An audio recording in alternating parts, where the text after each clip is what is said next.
Well, it's safe to say our job of staying up this year might have just got a little bit easier. Bournemouth have entered administration. Yes, that is right. They were promoted back to the Premier League last year after 3 seasons in the Championship. Obviously, no more parachute payments ongoing. Their bank balance is a minus £151 million. The administrators have come in and listed a load of their players here for really cheap prices. I was looking at Nathan Hussey here. He's the best of their English players. Annoyingly, he plays on the wing. I don't really play with wingers. So sadly, in terms of transfers, it's not going to help me this administration, but take a look at this. Bournemouth have been deducted 9 Premier League points for going into administration, and so if we look at the league table here, they sit on -8. I already thought they were going to be one of the teams towards the bottom.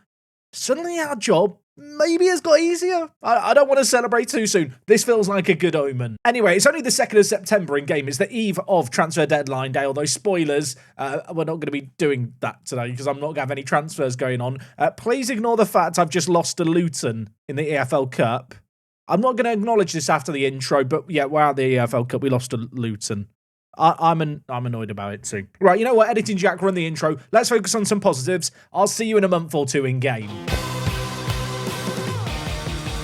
Yes, folks, how is it going? And a warm welcome back. It's episode number 52 of Park to Prem here with Wanderers FC. We sit in mid-table. It is Halloween. We are in a spooky mood. And 2 of our best players are injured. Actually, no, 3 of our best players are injured. 2 of them are more recent. This one happened a few games ago. Caleb Anson, our goalkeeper, dislocated shoulder, out for a while. Yeah, he's out for up to another 3 weeks. He has been a miss in between the sticks. And in terms of the other 2 injuries I've got to worry about, they come to our main 2 goal scorers. Marcus Sheldon, recently injured, broken toe, out for 5 to 8 weeks. That's really bad. As for Will Lancashire, he is coming back from an injury, a twisted ankle that's kept him out for the last couple of weeks. Still could miss the 2 games we're playing today. Speaking of which, those 2 games we're doing today are Arsenal away, they're in second, and then after that, the small matter of Brentford, who of course beat us in a bottom of the table task last year. Today we take them on, and it's a different opportunity. 2 teams in the mid-table battle, trying not to get sucked into a fight at the bottom. Now, in terms of matches since last episode, of course, back-to-back wins to open the season was really good. We've only actually won one of our other Premier League games since then, although it's quite an emphatic win. We'll come to it shortly, but not before we acknowledge the fact we did fall up short against Brighton. For this game, I did switch back to the 3-4-1-2 rather than the 3 striker system.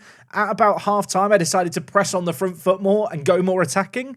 Probably shouldn't have done that in retrospect. They grabbed 2 goals, Brighton, and despite the fact we did have a significantly better XG, we came off second best in this one. There's one result that stands out that's not really like the others in this recent run of games. It's this game against Chelsea. If I'm not mistaken, it was 3-2 at the half-time. We dominated the second half. We started this game playing the 3 striker system. Sheldon with 2 goals and 2 assists. Lancashire with 2 goals to his name as well. Gavin Wallace getting on the score sheet yet again. He has had a great start to the year at left wing back. 2 goals, 3 assists. And actually, his goal in this game really shows what our system this year is all about when we do play 3 strikers. We have our 3 men in the middle really pinning back the bulk of the defence, and it opens up this opportunity to shift the play around the edge of the box. And merely the deflected shot into the bottom corner. Not the most sexy of finishes, but you know what? They all count. We won this game 8-2. It looks good, especially because Chelsea's 2 goals came via Scalvini from set pieces. Chelsea in this universe are in a whole world of trouble. Media prediction of second. They won the Premier League 2 years ago. Last year they finished 3rd. Right now they are down in 18th. They've won 1 game of their first 8. One of the reasons they're not lower down at Bournemouth, still on -4 points at the foot of the table. Now, I did know this upcoming run of games was going to be difficult, so it was important to obviously get the 2 wins last episode. Since the Chelsea result, we lost 3-2 against Liverpool. In this game here, Ben Doak scored for them in the 93rd minute to deny us a point, which would have been really, really good to get. And against Manchester United, we were 2-1 up in this game heading into the 94th minute. They also grabbed a goal against us to steal points. So yeah, these 2 games, 4 points dropped due to last-minute goals was frustrating. The next game we had at home against Newcastle, I hoped we'd get a better performance out of our team in. Didn't really happen. A 2-1 win for them. We got off to a poor start. Darren Mee scored for them. It went to 1-1. I switched to the 3 striker system. we conceded a goal and we failed to score. But you know what? Whilst the league table doesn't look amazing, and I'm willing to kind of admit it doesn't look amazing, I think it's important to note the fact we've played Chelsea, Liverpool, Man U, and Newcastle in this recent run of games. We actually have Arsenal in the next game here. After today's match, we will have played the top 6 predicted teams for the season. The fact that despite those tricky opening games in our first 8 matches, we're going to find ourselves on 10 points, I think is a pretty good reason for optimism. Speaking of which, we're going to jump into this game against Arsenal. Now, you may have noticed I have been alternating between the 3-striker system and the 2-striker system. Obviously, we used this one last episode and it worked really well. As of late, I'm basically forced to go back to 2 strikers, even though I do think the 3-striker system's been working better. That is purely down to the injuries to Lancashire and Sheldon. We're just a little light on striking options. Speaking of which, in their place, Meredith, who we've got in on loan from Everton, is going to be the man who comes and steps up into our starting 11 to play alongside Rashid Mohammed, who suddenly has a little bit of pressure on his shoulders. Of course, he was our 3rd choice striker as of the opening episode. Now, at least for the next game or 2, he's going to be the main man. Recently, by the way, he got his first cap for Morocco. So a bit of a shame he will not be playing for England. Elsewhere in the team, Ramsey's been coming back from injury and had an okay return to the team. Of course, with us losing all the strikers, he's been the man I've elected to bring in at centre attacking mid. Amari Hutchinson potentially should be getting a few more games. You know what? I'm feeling like a late change. Amari Hutchinson's going to come into the team for this one. Lacking a little bit of match sharpness, we'll probably sub him at half-time. Elsewhere in the team, the defensive midfield looks, as you'd expect, with one minor exception. Gallagher has really made a name for himself so far. We've brought him into the team, the 19-year-old. Of course, we signed him from Millwall last year for £8 million to be the understudy to Flood.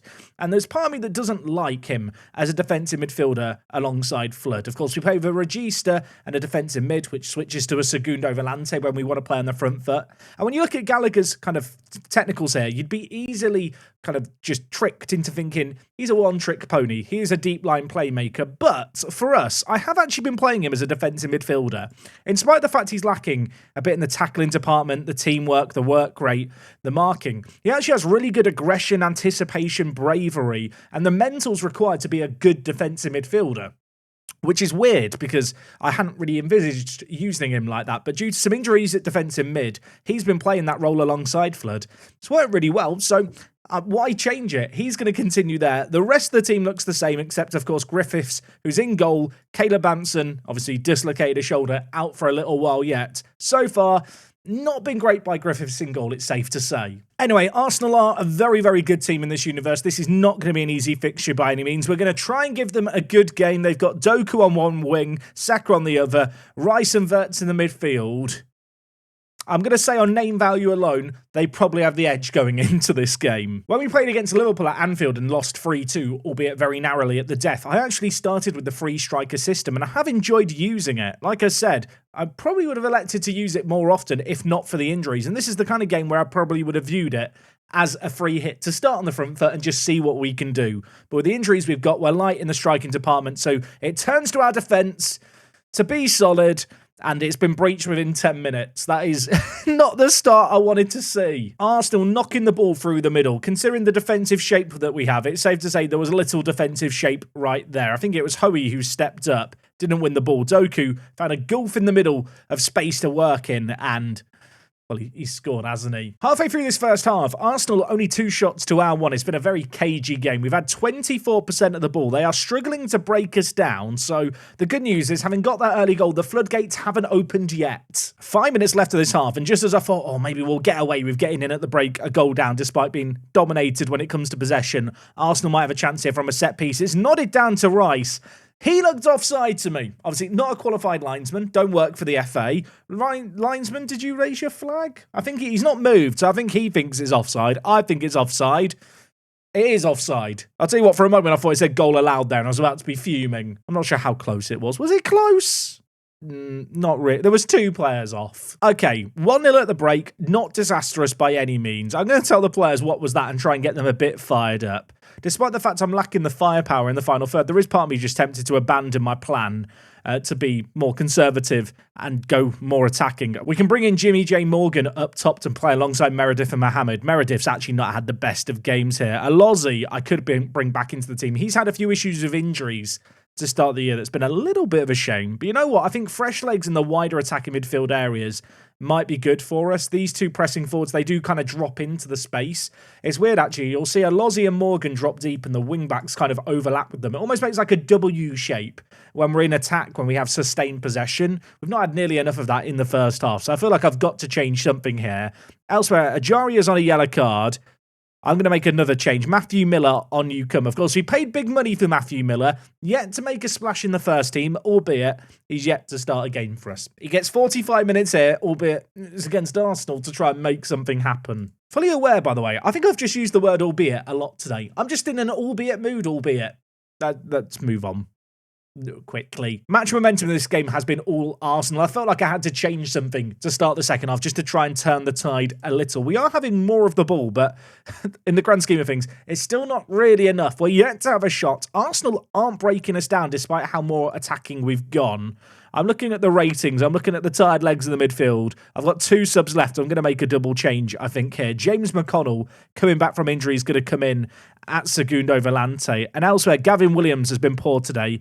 Gabadebo, I've been playing more and more at wing-back. He's going to come in and play there now. As you can see, he's now learnt the position already. Miller and Gabadebo, the 2 wing-backs we brought on, are kind of 2 fun, young wing-back options that I want to give game time to. 2 players who can't actually play the positions, or at least couldn't at the start of the season I'm trying to play them in. Defensively, they're not getting exploited. Sadly, offensively, we're just not creating a lot here. This is a weird game. We're about to lose 1-0 at the Emirates. I don't feel like we've been that bad. I mean, it was a goal early on. They didn't create a lot in this game. Sadly, we didn't create anything either. In retrospect, I probably should have gone more attacking as that game went on, but in a weird way, I was quite happy to watch us see out a 1-0 defeat against Arsenal. It takes Arsenal to the top of the table, now with everyone having just about the same number of games played, the exception being Manchester United and West Ham. Good news for us is, that concludes a really difficult run of fixtures to open the year. Now I can shift gears slightly. Our next opposition are Brentford. They're on 6 points, we're on 10. I'd like to think we can beat them. That game is in 7 days' time. Don't go anywhere. I'll be right back. Hopefully some players are fit too. Okay, folks, game number 2, the more winnable game today, I think it's safe to say, as we hit the 5th of November. Worth noting, despite all the injuries we've got, if we actually look at the upcoming fixtures here, only 3 games in the month of November, so there's lots of time, not just for injured players to hopefully get back to full fitness, but also just to rest players. I'm trying to make the most of that now, because down the line, there'll come a point where we're in the Carabao Cup, probably Champions League or Europa League or Conference League football, an FA Cup run potentially as well, and I won't be able to enjoy 3 games in the month of November, so yeah, it's probably a good job it's come now as well. And that's because, well, the list of players injured continues to not necessarily grow at an alarming rate, but it's definitely not shrinking down. You can see here, Lancashire failed a fitness test, Sheldon still injured, Anson failed a fitness test. So in terms of the team at our disposal, it's very similar to the team that we had last game. However, for this match, I am actually just going to play more on the front foot, I think, and try and make something happen earlier. Jimmy J. Morgan's going to come and play on the right-hand side. Meredith is going to play through the middle. Has 1 goal to his name so far. It came against Liverpool, the man on loan from Everton. Would love to see him get into some goal-scoring form. I feel like given his physicality, especially his jumping reach and heading, combined with his height, he should be a great player for us to aim for. We've not really seen much of him thus far. Looking further back, defensively, nothing crazy going on here. Gallagher and Flood, I'm going to continue with as our defence in mid-setup, at least for now. Elsewhere, do just want to draw attention to the fact that Ajaria has actually improved quite a lot this year. Like I mentioned, I think a few episodes ago, very easy to forget. He's only 21 years old. He's been here for so long. If we look at his all-time development, it's crazy how much he has been developing. And especially if we just look at the last 6 months, he is continuing to get better. I feel like we're slowly but surely being rewarded for keeping faith in him. So far this season, 1 goal, 4 assists, 7.15 rating. Yeah, I'll tell you what, he's holding down that right-back spot. So we are going to go aggressive from the off here. In a weird way, I feel like after that Arsenal game, I wasn't annoyed enough by the fact it was 1-0. I definitely should have gone for that game more, but there was just a degree of complacency and contentness with the fact it was only 1-0 that meant I just didn't really touch anything. Maybe drop some points there. We can't afford to drop points here. Brentford have a good team. We have a team capable of beating them, though, I'm certain. Given the really rough run of games we've had, it'd be great to get a win on the board just to try and kind of get that momentum back behind us. We've lost against Newcastle, Liverpool, Arsenal. You know, those are teams you expect to lose against. It's just unfortunate they've all come back to back to back.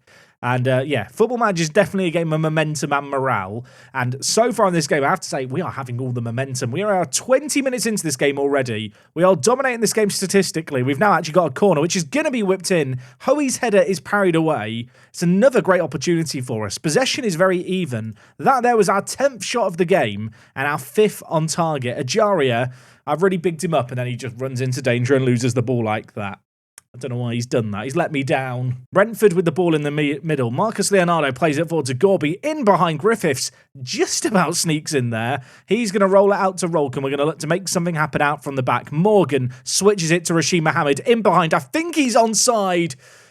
And, I mean, he was onside. It would have counted. The shot is saved. It was a grand opportunity for us. A 1-on-1 there. They're the kind of breakaway chances I think you have to take in a game. We get the ball to the back post. Hoey heads over. We're ratcheting up the pressure, but we don't have any reward for the dominance we've had so far in this game. 5 minutes left of the half. They've had 1 shot. We have had 15 so far in this half. We have been creating a ton. We just can't seem to score, but perhaps that can change here. Rolk, right centre-back, steps forward with the ball, creates a little bit of space in behind him to pick out Hoey. He's going to lay it left. Shirley, yeah, Flood with the ball to Wallace. Time and space for the wing-back to cut inside. They are not showing him any respect. And that shot was not far wide. 1 minute of added time at the end of this first half is going to come and go. Not good enough. I want to get shouty at the players. Meredith on a 6.5 rating in the middle has been really disappointing again here. Sadly, with all the injuries, the only option I have to bring on is a Lozzie. At the same time, you know what? I think I back a Lozzie. A Lozzie's a fun, pacey little player who on his day last year popped up with some important goals. I've spent big money on him. Given the cash I paid for him and his value right now, maybe you should be looking to cash in on him more. I'm going to give him a chance here. Elsewhere in the team, Gavin Wallace at left back hasn't had the best of games. I could bring in Gabadebo. You know what? I am going to do that change off the rip. I feel like our wing backs have to cover so much ground and do so much running that rotating them throughout this year is going to be important. So if one of them's having a not so good game, no reason really not to rotate things around and get those fresh legs in. Anyway, Gallagher's stepping out with the ball and giving it to Ajaria. He gives it back to Gallagher. Lovely build-up play here. Squared across, falls to Flood, who heads it into the back of the net. Gallagher's been given the assist. We get a goal finally. It comes at the start of the second half. Really nice build-up play here. Ajaria to Gallagher. Had, well, his effort here blocked by the keeper, but it fell to Flood, who nodded it in, and, well, Ramsdale could not get up quick enough to deny him there. Kick-off highlight immediately. I mean, 2 goals in a row would be amazing. Based on how this game's gone, you'd expect this to be another highlight for us, but I know how Football Manager works. It's rarely that simple. Mbueno with the ball for them. Kartsev at the back, getting harassed. 2 of our players applying pressure nice and high up the pitch. Ramsdale to Capete, and now it's Aaron Hickey, the Scottish left-back, bringing it forward. They lay it back. I'll tell you what. Can Rashid get there? Oh, my word, he can. He crunches the crossbar. He probably should have scored. Coming up to an hour played here, I'm going to make some more changes. Really happy with what we've seen so far in this game. Truthfully, it's been a really good team display so far. So in terms of subs, it's really just about trying to get in some fresh legs. I suppose the issue I've got is the players who I'd like to change are strikers, and I don't have other strikers to bring on. Arian B's not having the best of games here. Louis Binks is going to come on. I believe it might even be for his first Premier League game at left centre-back. Don't really want to change things elsewhere in the team because the only players not on 7.0 ratings are the players I've just subbed on. It's very rare that you have so many chances and only 1 goal, and yet so many players have good ratings. Can we get another goal here? I'll tell you what, we can. Rolk's got it. Gabadebo gets the assist. 2-0. Calm down a little bit, but I'll tell you what, this is looking promising. Set pieces definitely are something I'd like us to make more use of this year. We see teams use them against us a lot. We get one there.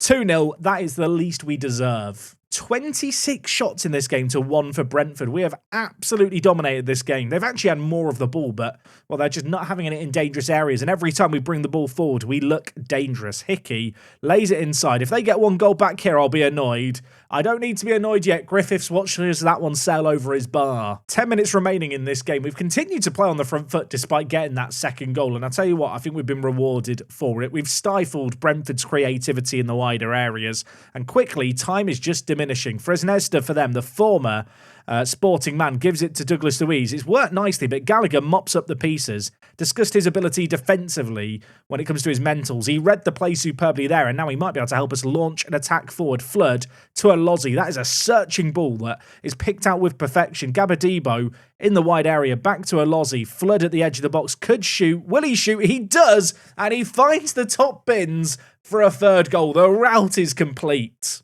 Going into this season, I feared with the lack of major upgrades, it was going to be a season similar to last year. Based on this start to the season, based on this game here, I think we're going to be a really solid mid-table team this year. We look the real deal. I mean, we're looking for a fourth. We don't even have our best strikers in the team. We've not even got our first choice goalkeeper. You wouldn't know it based on this game here. We are cruising towards a really convincing win and a clean sheet. We've not had enough of those this year. It's been a really, really good team display. Look at the ratings. Carl Flood, 2 goals for him there. He had a whale of a time. Of course, Flood, with that attacking system, does play as a regista. I feel like that's his role. Defensive deep line playmaker offers stability, but in a system where we need to throw men forward, I just love registas in Football Manager. I think that's what it is. Carl Flood, man of the match, 9.3 rating for him, and that result there sees us climb up into 8th place, which is looking really, really promising. 13 points to our name. We are at the quarter of the way point in the season. We have a third of the points we had last year. Now, I'm pleased to report our upcoming game should be a little bit easier for us. Leicester in 19th is definitely an easy one. Wolves less so, but then I look at some of these other games. Burnley, Bournemouth, who are rock bottom, Crystal Palace in 10th, Aston Villa, who are actually going quite well. I don't know, I'd like to think that in December we can build up some momentum. With that in mind, I think we're going to come back next time for potentially Man City and Fulham. Maybe Man City and Villa. We'll see what the lie of the land is before I decide what matches next time. You have to come back to end the week tomorrow to find out. I opened up this episode by saying, Bournemouth being deducted points was maybe going to help us out. I'll be honest, I don't think we would be relying on them to drop points based on what we've seen so far this year. We're looking really, really good. The players are performing well. The goals are being shared around as well, which is nice. Last year, we were reliant on Sheldon. There's a lot more goal scorers. Creativity's coming from a lot more places. That is pleasing to say. We'll be back next time to end the week with a bang. Hope you guys are excited for that one. Appreciate you watching as always. And until next time, it's me, Jack. I'll talk to you guys in a bit. I'm out.